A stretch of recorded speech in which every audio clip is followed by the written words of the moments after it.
Margaret O'Sullivan woke up that morning with the same heavy feeling in her chest that had been there for 6 months. The kind of weight that made it hard to breathe, hard to think about anything except the bills piling up on her kitchen table. She lay in bed for just a moment, listening to her 4 daughters moving around in the next room, getting ready for what might be their last day together. The mining accident that took her husband Thomas still felt like yesterday.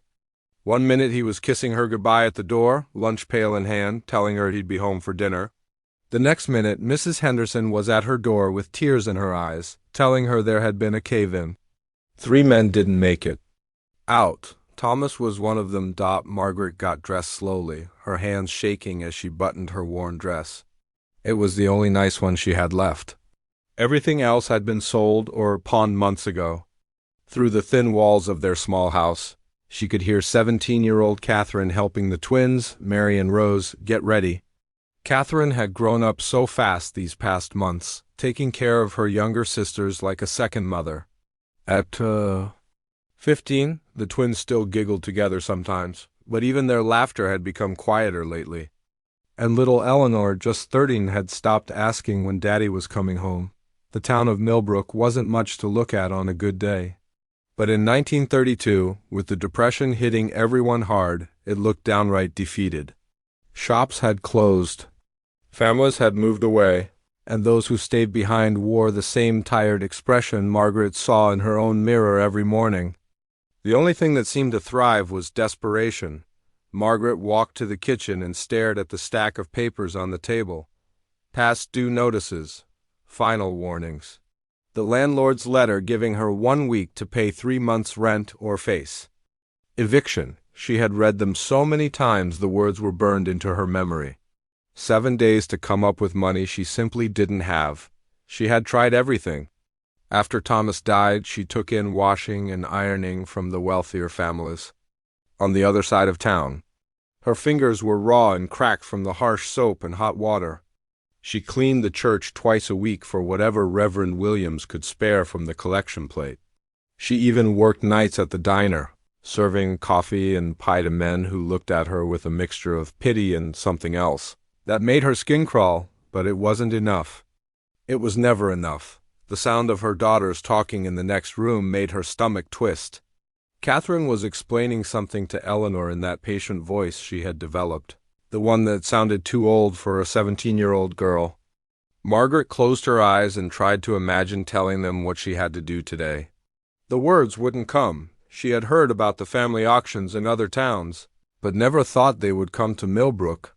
The idea seemed impossible, like something from the old days that civilized people had left behind. But when Mrs. Peterson from the church committee came to her door last week, explaining the system with tears in her eyes, Margaret realized how desperate their whole community had become. "It's not what you think," Mrs. Peterson had said, wringing her hands. "These families, they're good people. They need help with their businesses or their farms, and they can provide for children better. Well, better than some of us can right now." "It's temporary, Margaret. Just until things get better. Temporary." The word felt like a lie even as Mrs. Peterson said it. How could anyone know when things would get better? How could anyone promise that families torn apart by poverty would ever find their way back together? Margaret had spent 3 sleepless nights walking through her small house, looking at her daughter's belongings. Catherine's books stacked neatly by her bed. She was so smart, always reading, always dreaming of college. The twins' shared diary where they wrote stories about magical places where families never had to worry about money. Eleanor's small collection of smooth stones she had gathered from the creek behind their house, each one precious to her for reasons only she understood. The morning of the auction, Margaret made breakfast with the last of their flour and eggs. She watched her daughters eat, trying to memorize the way Catherine carefully cut her bread into small pieces. How the twins always shared everything equally without being asked. How Eleanor always saved the best bite for last. These little details felt more important than anything else in the world. "Mama, why are you looking at us like that?" Eleanor asked, her dark eyes studying Margaret's face with the intensity that made her seem older than her years. I'm just thinking about how lucky I am to have such beautiful daughters. Margaret said, her voice steady despite the storm raging inside her chest. After breakfast, Margaret took each girl aside separately. She had practiced the words, but they still came out broken and wrong. She told them about the auction, about how some families in town needed help and could provide better than she could right now. She promised them it would be temporary, that she would work every day to bring them home. That she loved them more than life itself, Catherine cried silently, her tears falling like rain on her hands folded in her lap. I could get a job, Mama. I could quit school and work. We don't have to do this. The twins held each other and asked questions Margaret couldn't answer. How long? Which families? Can we write letters? Can we visit? Eleanor just stared at her with those serious dark eyes and said, You're keeping me, aren't you, Mama? Yes, baby, I'm keeping you. Then it's okay. I'll take care of you while they're gone. The walk to the town square felt like walking to her own execution. Margaret held Eleanor's hand while Catherine walked beside them, the twins trailing behind, like they were going to their own funeral. Other families were gathered there too, some with children who would be placed, others looking to take children in. The division was clear and heartbreaking. The makeshift platform had been set up in front of the general store. Mr. Hamilton, who usually ran cattle auctions, stood behind a small podium looking like he wished he was anywhere else in the world. Mrs. Peterson and the other church ladies sat at a table with papers and ink, ready to make it all official and legal. Margaret watched as other children were presented to the crowd. The auctioneer would describe their ages, their abilities, their temperaments. Families would raise their hands, sometimes bidding against each other for children who could work hard or had useful skills. It felt wrong in ways that Margaret couldn't even put into words, but she also saw the genuine care in some of the faces. These weren't evil people. They were just trying to survive, same as everyone else. When Catherine's name was called, Margaret felt her heart break into pieces. Her eldest daughter walked up to the platform with her chin raised, her golden hair catching the afternoon sunlight. Mr. Hamilton's voice was gentle as he described Catherine's intelligence. Her way with numbers, her responsible nature. The Henderson family raised their hands first. They owned the general store and needed someone to help with bookkeeping and customers. Margaret knew them. They were good people who had always treated her with respect. Their own children were grown and moved away to the city. When no other hands went up, Mr. Hamilton nodded, and it was done. Catherine hugged Margaret tightly before walking over to the Hendersons. I'll write every week, Mama, I promise. The twins went next, together because no one wanted to separate them. The Miller family took them both. They ran a boarding house and needed help with cooking and cleaning. The twins were strong for their age and good with their hands. Mrs. Miller had a kind face and promised Margaret they would be treated like family. Margaret signed the papers, with hands that shook so badly she could barely hold the pen. Each signature felt like giving away a piece of her soul. The families would provide room, board, clothing, and a small payment that would help with Margaret's debts. In return, the children would work and contribute to the household. The arrangements would be reviewed in 1 year, 365 days. As her 3 daughters walked away with their new families, Margaret stood in the dusty town square holding Eleanor's small hand, feeling more alone than she had ever felt in her life. The auction was over, but her real struggle was just beginning. She had kept her youngest daughter, but she had also kept the heaviest burden. Eleanor was too young and too frail to work, which meant Margaret would have to support them both on what little she could earn.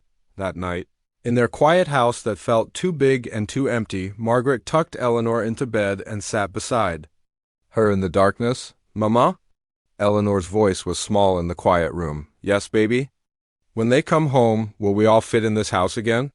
Margaret's throat was too tight to speak for a moment. We'll make it fit, sweetheart. Somehow we'll make it fit.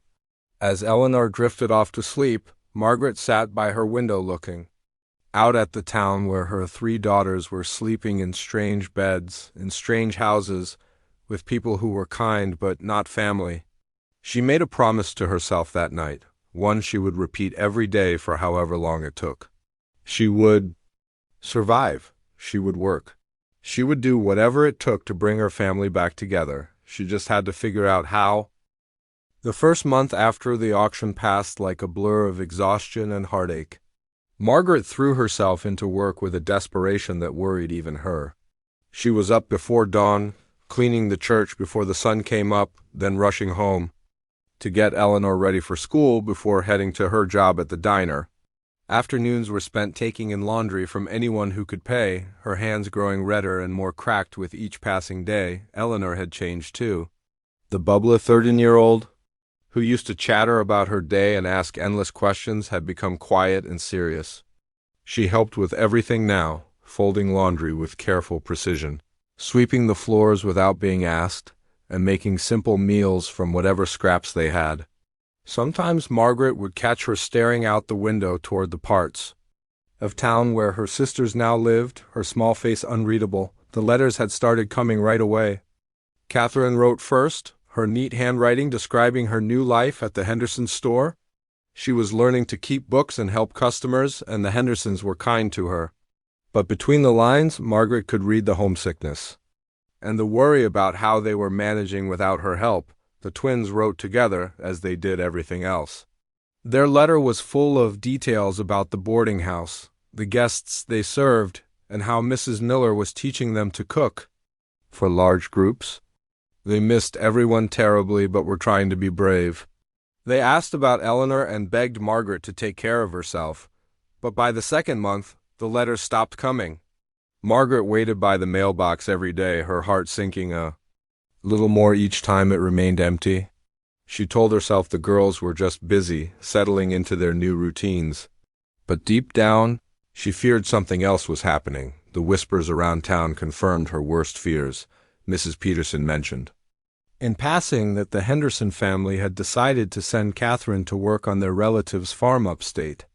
More help was needed there, and Catherine was strong and smart enough to handle the responsibility. The twins, according to gossip from the diner, were working longer hours at the boarding house. Some guests had complained about the food, and Mrs. Miller needed all the help she could get to keep the business running. Margaret felt sick every time she heard these updates. Her daughters weren't just helping families anymore. They were becoming unpaid workers, moved around like property to wherever they were needed most. The temporary arrangement she had agreed to was becoming something much more permanent, and frightening. Her own situation wasn't getting any better. The money from placing the girls had barely covered 2 months of back rent, and now she was falling behind again. The landlord, Mr. Johnson, had been patient at first, but his visits were becoming more frequent and his tone more threatening.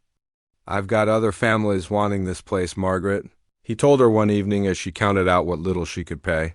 "Good families with steady income. I can't keep carrying you much longer." Margaret nodded, not trusting her voice to remain steady. She knew he was right. She knew she was living on borrowed time, but where could she and Eleanor go? The few relatives she had were struggling just as much as she was. The work at the diner was getting harder too. The owner, Mr. Collins, had cut her hours because business was slow, but he still expected her to work just as hard when she was there.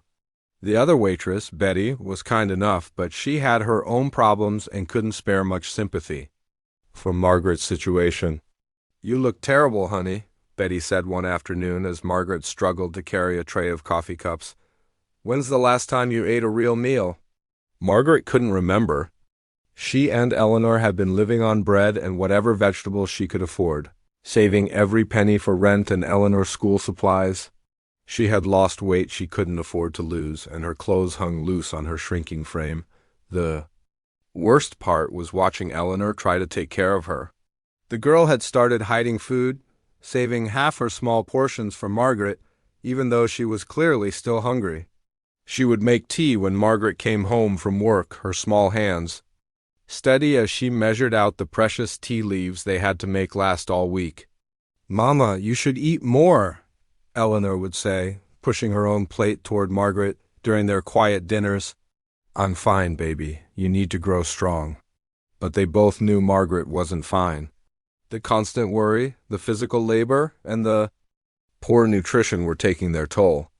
She had developed a cough that started small, but seemed to get worse every week. At first, she blamed it on the dust at the church or the cold morning air.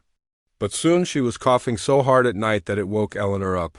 "Mama, you should see Dr. Patterson," Eleanor said one morning after a particularly bad coughing fit.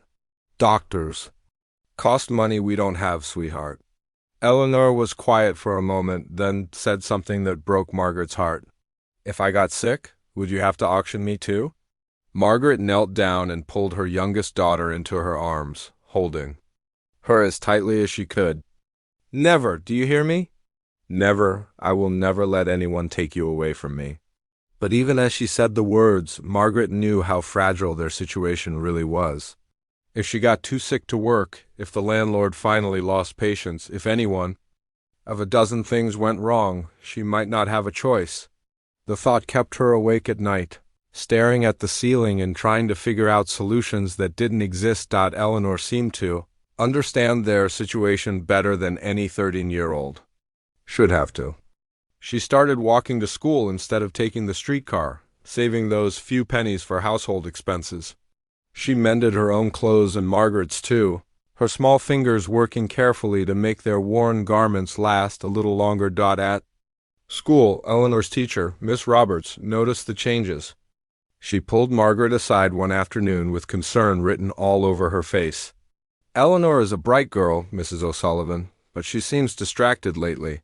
She's lost weight and she falls asleep sometimes during lessons. Is everything all right at home?" Margaret wanted to tell Miss Roberts everything, about the auction, about the mounting debts, about the fear that kept her awake every night. But pride and shame kept the words locked inside her chest. "We're managing fine, thank you." Miss Roberts didn't look convinced, but she nodded politely. "If there's anything the school can do to help... Margaret thanked her and hurried away, Eleanor's small hand in hers. She knew Miss Roberts meant well, but accepting help from the school felt like admitting she was failing as a mother. She had already given away 3 of her children. She couldn't bear the judgment that would come with accepting charity for the one she had kept. By the 4th month, Margaret's cough had gotten so bad that she could barely sleep. She would lie awake at night, trying to muffle the sound so she wouldn't wake Eleanor, but the coughing fits were becoming impossible to hide. During the day, she had to stop frequently to catch her breath, and simple tasks like hanging laundry or carrying water became exhausting. Eleanor started staying closer to home, finding excuses to check on Margaret throughout the day. She would appear at the church during cleaning time with a cup of water, or at the diner during Margaret's shift with some small excuse to make sure she was all right. "You don't need to worry about me, baby," Margaret would tell her.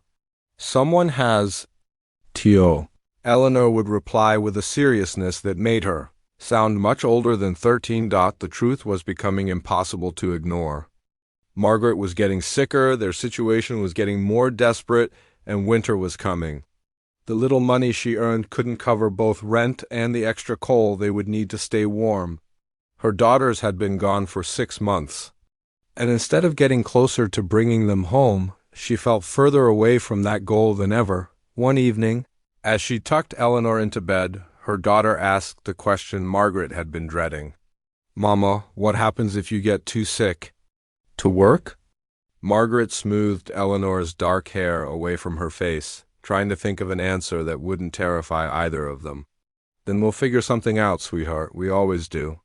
But as she sat in the dark kitchen later that night, listening to her own labored breathing and staring at the bills she couldn't pay, Margaret wondered if this time there might not be anything to figure out.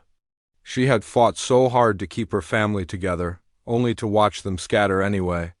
Now she was losing the battle to keep even herself and Eleanor afloat, outside. The first cold wind of autumn rattled the windows, reminding her that winter was coming whether she was ready for it or not. Samuel Bennett had gotten used to the silence. 3 years of coming home to an empty house, 3 years of eating dinner alone, 3 years of talking to himself just to hear a human voice in the rooms that once echoed with laughter. At 45 he felt much older, worn down by losses that seemed too heavy for one man to carry. His wife Helen had been the light of their home.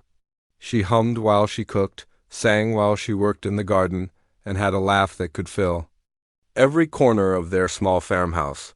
When the influenza swept through Millbrook in 1929, taking so many good people with it, Helen fought for 3 weeks before the fever finally claimed her. Samuel had held her hand until the very end, whispering promises that he would be all right. Even though they both knew he was lying, their son David had been overseas when Helen died. The war in France had taken him 2 years earlier, and Samuel never got the chance to tell him how proud he was, never got to say goodbye properly. The telegram from the War Department had been brief and official, but it might as well have been a death sentence for Samuel's heart. First his boy, then his wife.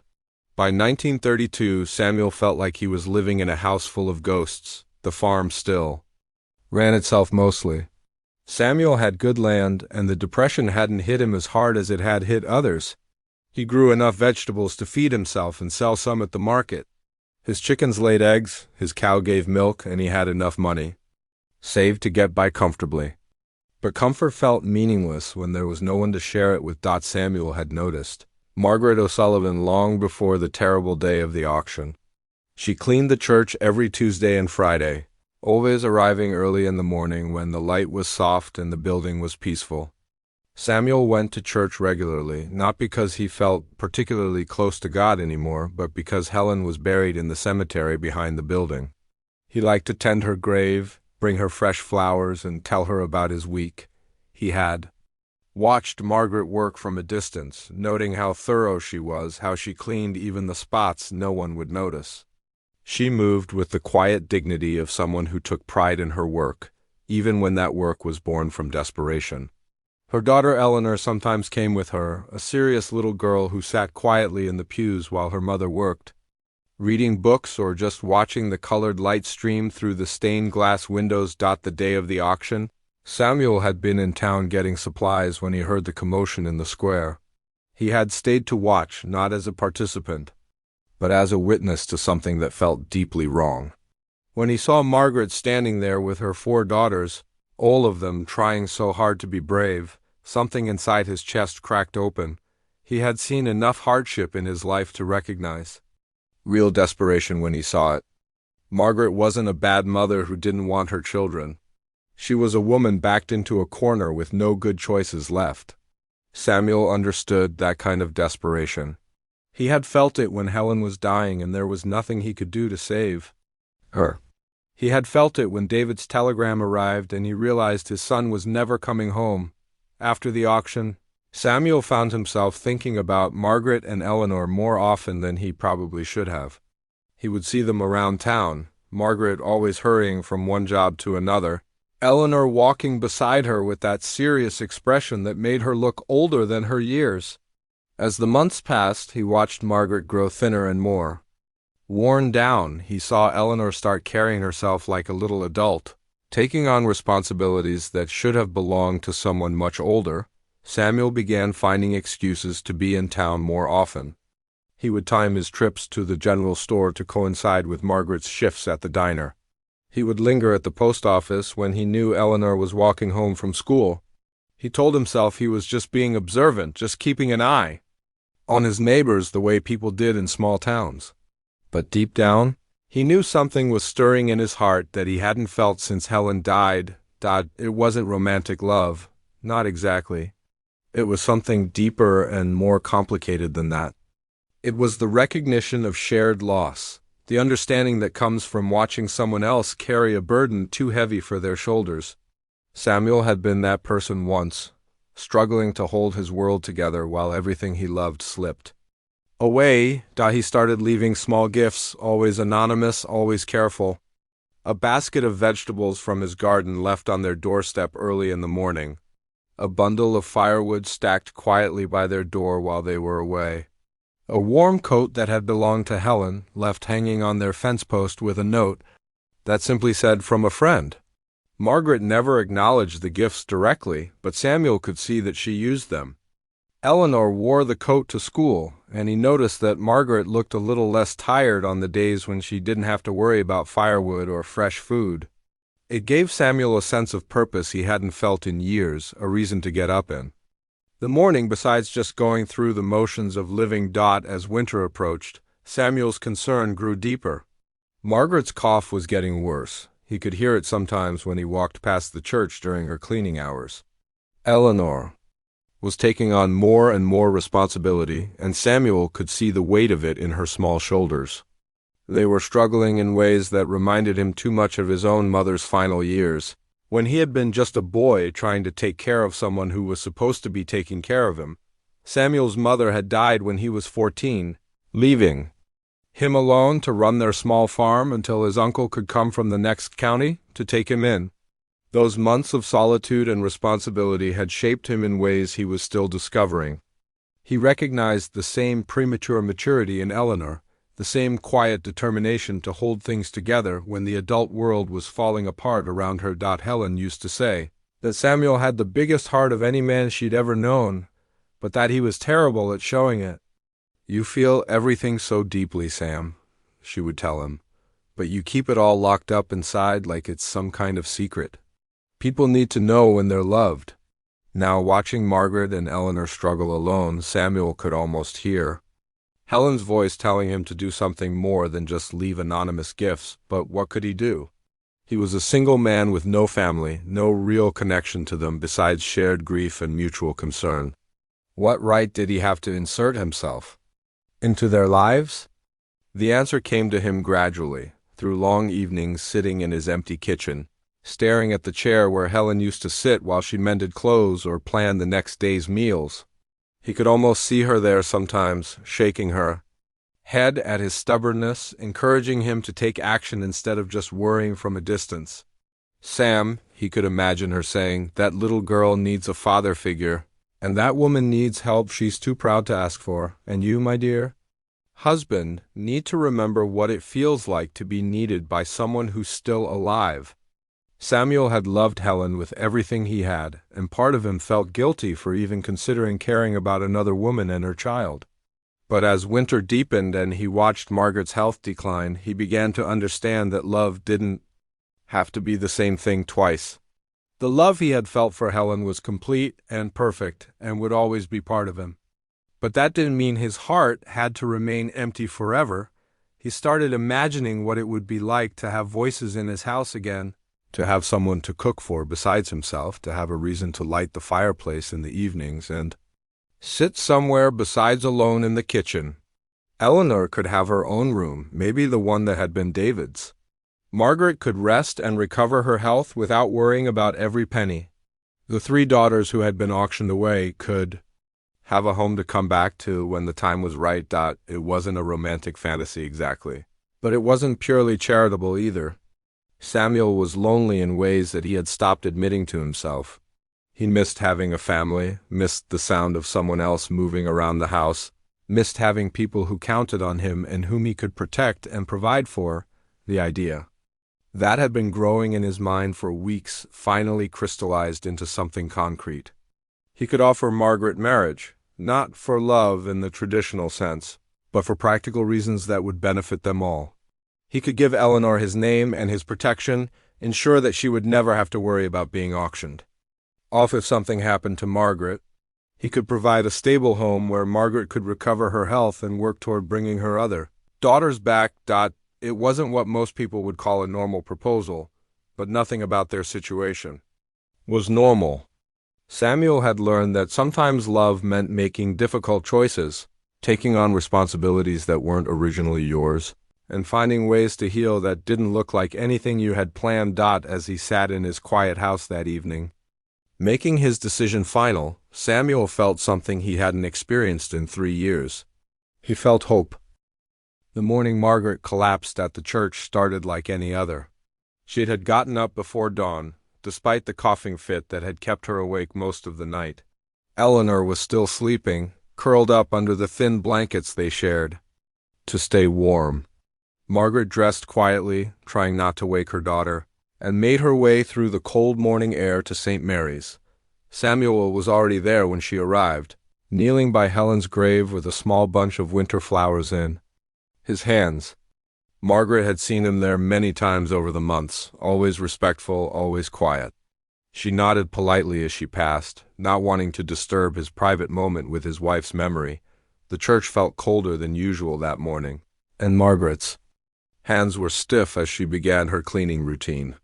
She had been doing this job for almost a year now, and she knew every corner of the building, every spot that needed attention. But today, simple tasks felt harder than they should. Her breathing was shallow, and she had to stop frequently too.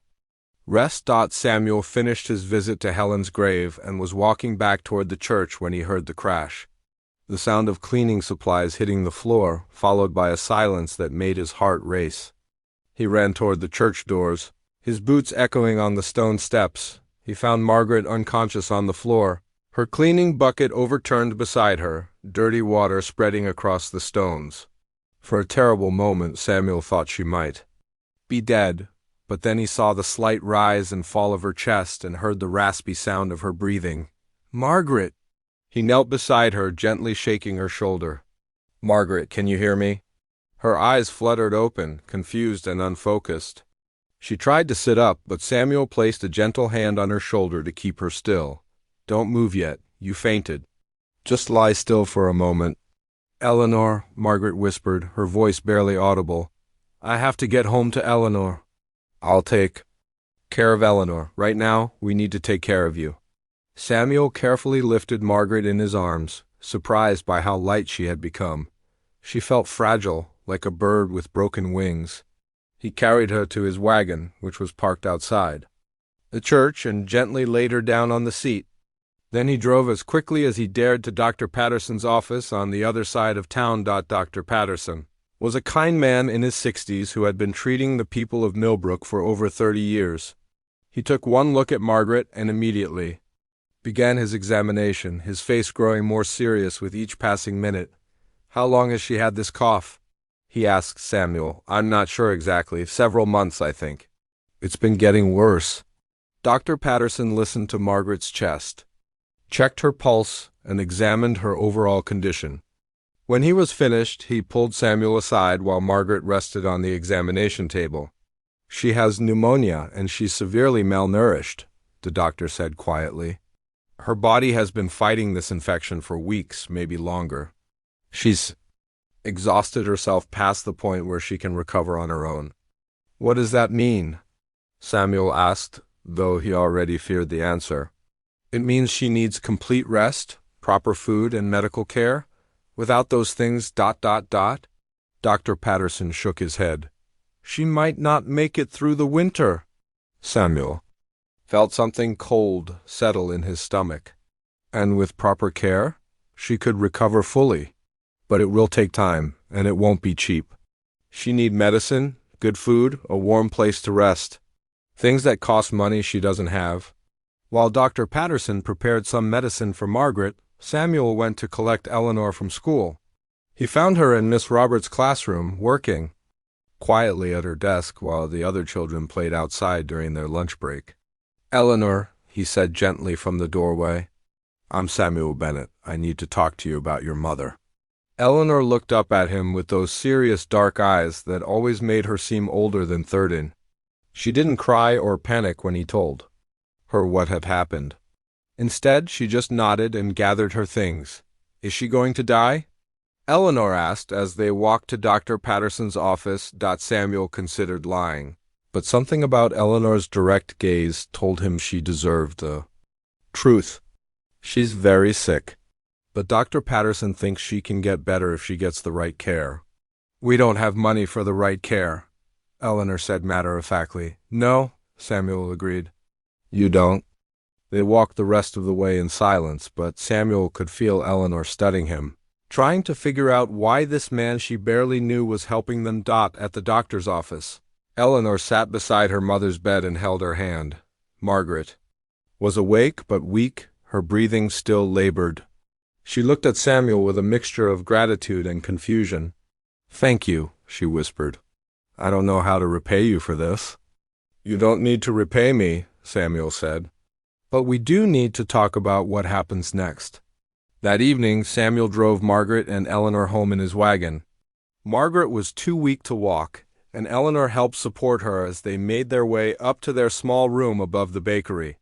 Samuel looked around at their living conditions and felt his heart break a little more.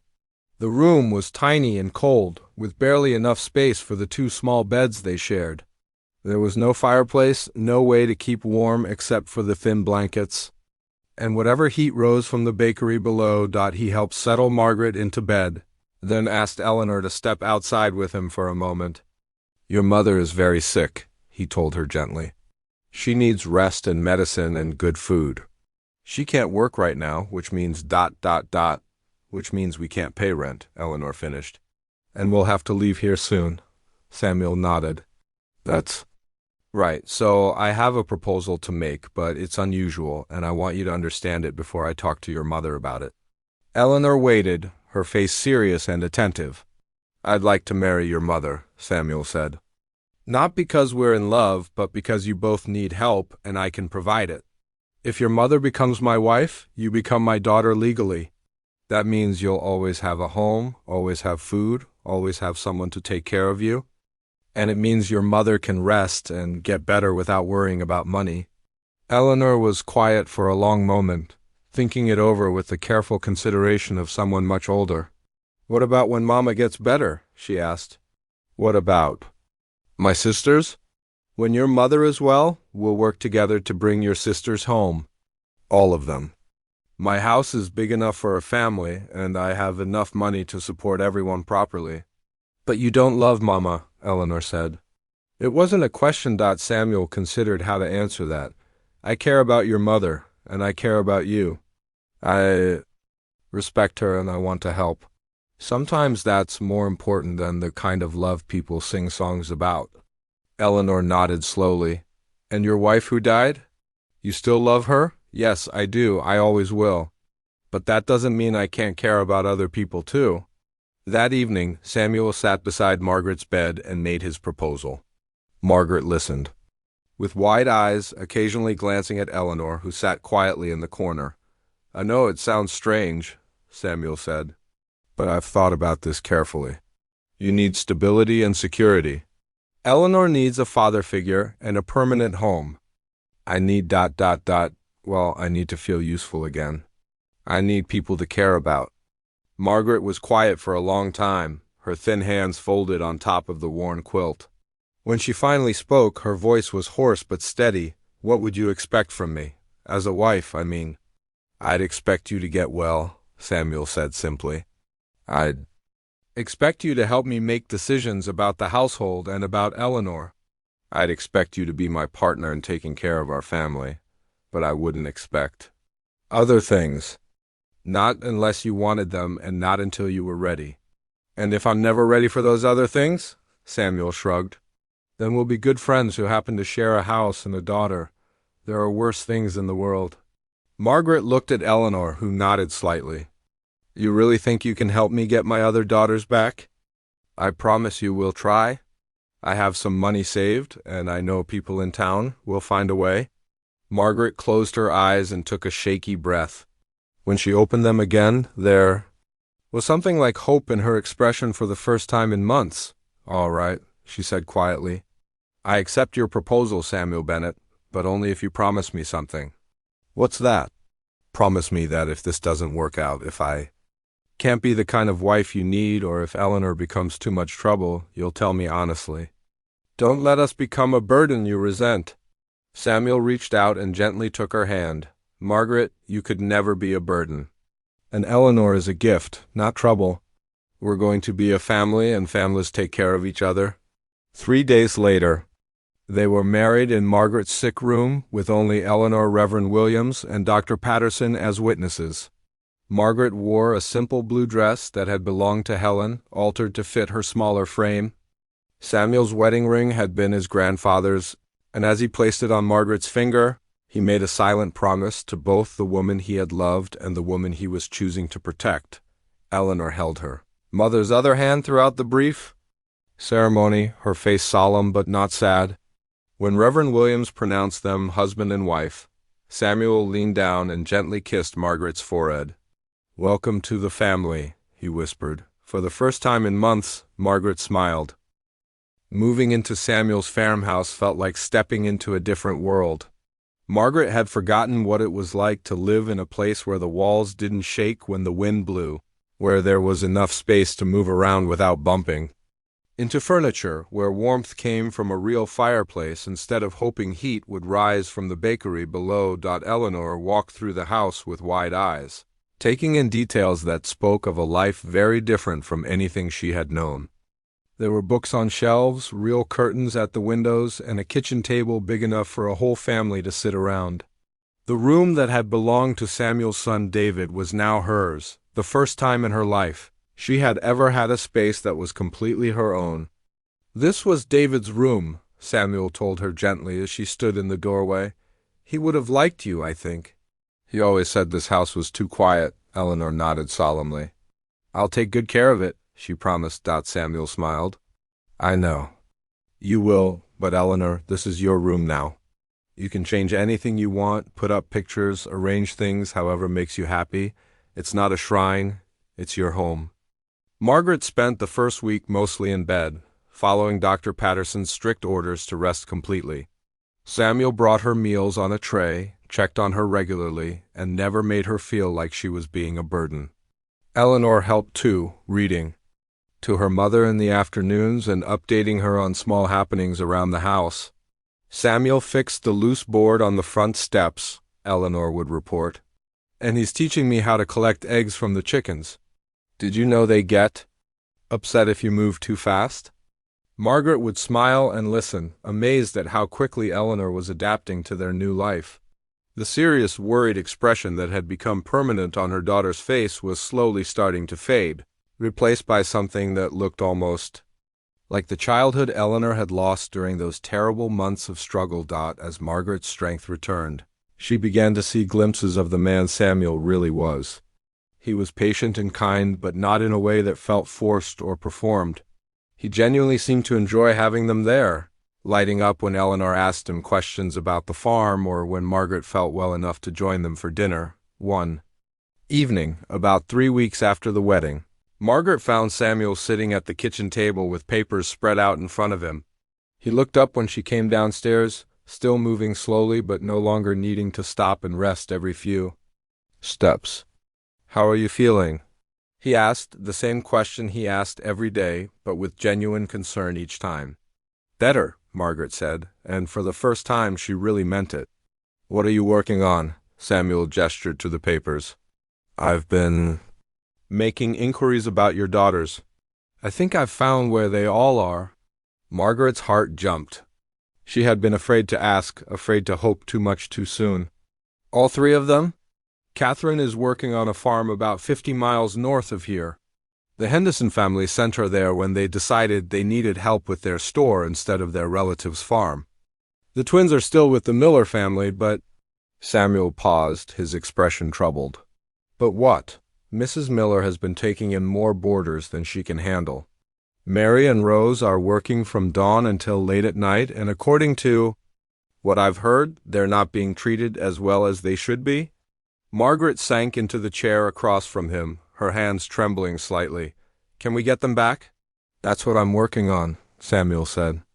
"The contracts you signed were for 1 year, and it's been 8 months. But there are ways to break the agreements early if we can prove the children aren't being cared for properly, or if we can pay compensation to the families." "How much compensation?" Margaret asked, though she was afraid of the answer. Samuel named a figure that would have been impossible for Margaret to imagine earning in a lifetime of washing clothes and cleaning churches. But he said it calmly, like it was manageable. "You have that much money?" Margaret asked. "I've been saving for a long time," Samuel said simply. "Helen and I never had much use for fancy things, and after she died, I didn't spend money on anything except necessities. This is what I want to spend it on." Margaret felt tears start to gather in her eyes. "Samuel, I can't ask you to." "You're not asking," he interrupted gently. "I'm offering. Margaret, when I married you, I married into your whole family. That includes the daughters who aren't here yet."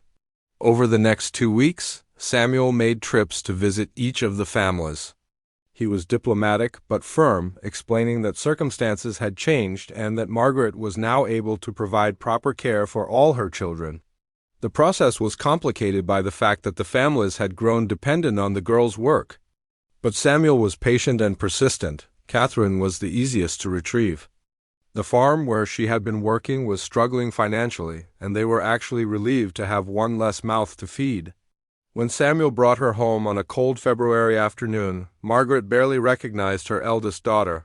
Catherine had grown taller and thinner, her hands rough from farm work, but her eyes lit up when she saw her mother looking healthy and strong. "Mama, you look so much better," Catherine said, holding Margaret tight. "I was so worried about you. I'm sorry it took so long to bring you home," Margaret whispered. Catherine pulled back and looked around the farmhouse with amazement. "This is where we live now?"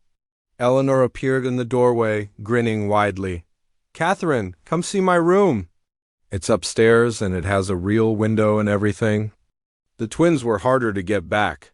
Mrs. Miller had grown very attached to their help and was reluctant to let them go. It took Samuel 3 visits and a larger payment than he had originally planned, but finally Mary and Rose came home too. The reunion was chaos in the best possible way. The twins talked over each other, trying to tell everyone everything that had happened to them all at once. They marveled at the size of the house, the warmth of the fireplace, and the fact that there was enough food for everyone to eat until they were full. "Is this really our home now?" Mary asked, still not quite believing it. "For as long as you want it to be," Samuel assured her. Rose, who had always been the more serious of the twins, studied Samuel carefully. "Why did you marry our mama and take care of all of us? You don't even know us." It was Eleanor who answered. "Because he's good," she said simply.